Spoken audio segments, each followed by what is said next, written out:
Et après 3 ans en poste en Polynésie, le haut-commissaire de la République tire sa révérence. À quelques jours de son départ, il a accepté de dresser le bilan de sa mission au Fénois. Le haut-commissaire est donc sur notre plateau ce soir. Dominique Saurin, Yorana. Yorana. Merci d'avoir accepté notre invitation de ce soir. Grand plaisir. Alors, cela fait partie des conditions de vos fonctions. Rester en poste pour un temps illimité dans un lieu déterminé. Mais est-ce pour autant facile de changer d'environnement? C'est l'habitude aussi. J'ai dû avoir au total plus de 15 affectations, soit à Paris, soit en province, en métropole, soit dans les Outre-mer. Donc, mais là, c'est le grand départ, parce que je pars à la retraite. Vous partez à la retraite. Donc, c'est un sentiment très particulier. J'ai dit le 14 juillet. C'est avec beaucoup d'émotion. D'abord parce que je vais quitter le Fénois. Je vais maintenant abandonner les activités. Je me suis consacré pendant 45 ans au service de l'État. Bon, ça laisse des traces, donc ça avec beaucoup d'émotion.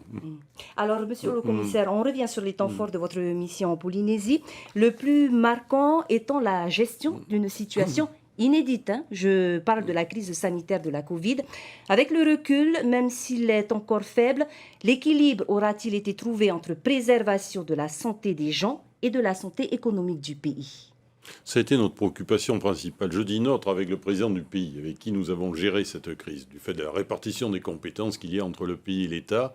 On a toujours voulu d'abord préserver la sécurité sanitaire de la population, protéger la population, faire en sorte que notamment l'hôpital, que les services de santé puissent tenir le choc. Ça a été le cas avec des difficultés. Le personnel soignant a été exemplaire en la matière. On a toujours essayé d'avoir cet équilibre économique et social aussi. C'est-à-dire que la vie économique et sociale puisse continuer, compte tenu, pour ne pas rajouter encore de la crise sur le territoire. Je crois qu'on y est arrivé. L'économie est en train de redémarre bien, peut-être plus vite que prévu. Les hôtels commencent à se remplir. Et les entreprises ont plutôt bien survécu. D'ailleurs, on trouve un niveau d'emploi maintenant qui est équivalent à celui de 2019. Donc il fallait le faire. L'État était là pour accompagner aussi en matière sanitaire, en amenant des soignants, du personnel soignant, en amenant les vaccins. C'était inédit dans le monde entier. Il a fallu adapter et surtout trouver des solutions qui soient spécifiques au territoire, aux Fénois. On a toujours décliné ici. On ne s'est pas contenté de traduire ce qui était décidé au niveau national. On a décidé à chaque fois d'adapter et de trouver la meilleure solution possible. Alors, autre sujet sensible en Polynésie, le nucléaire. Vous avez vous-même eu l'occasion de le dire, on n'est pas suffisamment allé vers les personnes concernées par les conséquences des essais nucléaires. Considérez-vous aujourd'hui que l'État fait désormais tout ce qui est en sa mesure pour restaurer la confiance? Le président de la République, lorsqu'il est venu en Polynésie au mois de juillet dernier, a été très clair. Il a dit l'État assume tout ce qui s'est passé, toute l'histoire passée entre la Polynésie et l'État et la France sur cette question. C'est l'ouverture des archives pour qu'on puisse connaître exactement ce qui s'est passé. Il y a déjà 90 000 documents qui ont été déclassés.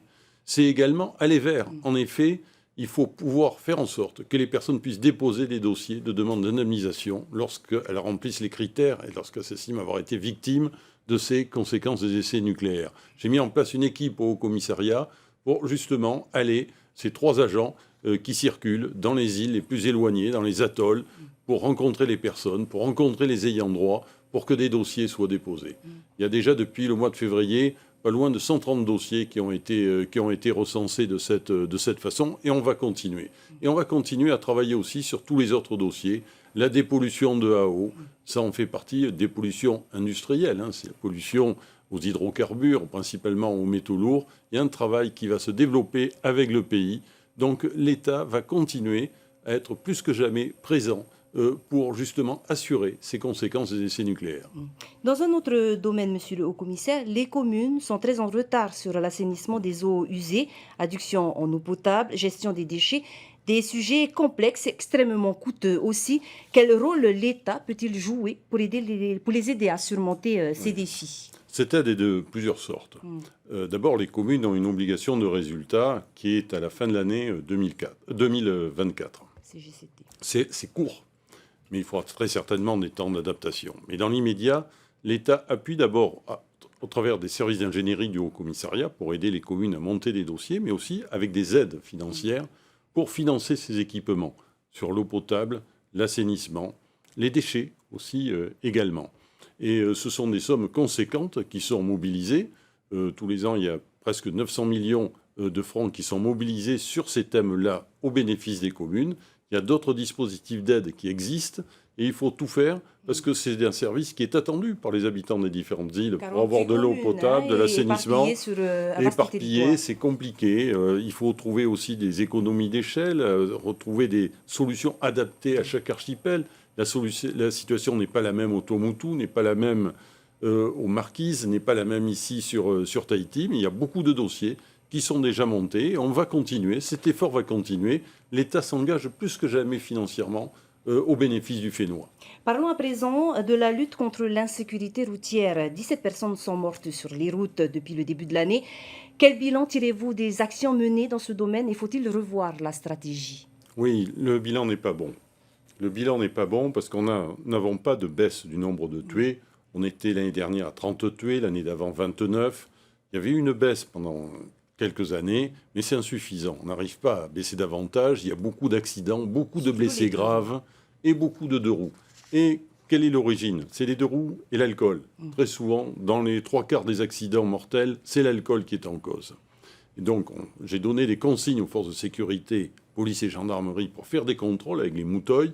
Et on va continuer à le faire. Mais il y a tout un travail de prévention qui doit être mené avec le pays, bien évidemment, qui est compétent sur cette question, mais aussi avec les communes, avec les associations, avec les églises, parce que ça doit être une mobilisation de tous. Parce que sinon, on va continuer à avoir des familles endeuillées par ces accidents. D'ailleurs, l'alcool, c'est un problème qu'on rencontre aussi dans d'autres formes de violence. C'est notamment les violences intrafamiliales, où il y a aussi beaucoup de problèmes d'alcool. Donc il va falloir accentuer les efforts en la matière. C'est justement aussi un grand défi à venir du Fénois. C'est ce que vous allez faire passer à votre successeur? Oui, ça fait partie des gros dossiers, bien évidemment, pour assurer cette transition. Les personnes changent, mais les services demeurent et restent. Alors, vous quittez prochainement le Fénois, mercredi prochain, à ce qu'on m'a dit. Avec quelle image forte partirez-vous? Et d'abord, il y a eu la crise sanitaire qui a marqué humainement, bien évidemment. Mais je pars aussi, je connaissais déjà la Polynésie avant de venir, d'être en poste ici. Je viens d'y passer 3 ans. Je pars avec l'image d'un territoire qui a une culture forte. Et surtout, je souhaite que cette culture demeure et que les Polynésiens défendent leur culture, défendent leur langue, défendent leur tradition. Et c'est ça qui reste dans mon cœur. Et bien sûr, l'accueil chaleureux des Polynésiens par-delà toutes les difficultés, parce que j'ai fait des déplacements parfois dans des situations où il y avait des décès pour rencontrer les personnels soignants. Mais il y a toujours eu cette foi dans la vie. C'est ça qui est beau. Vous disiez, vous partez à la retraite, vous allez en profiter?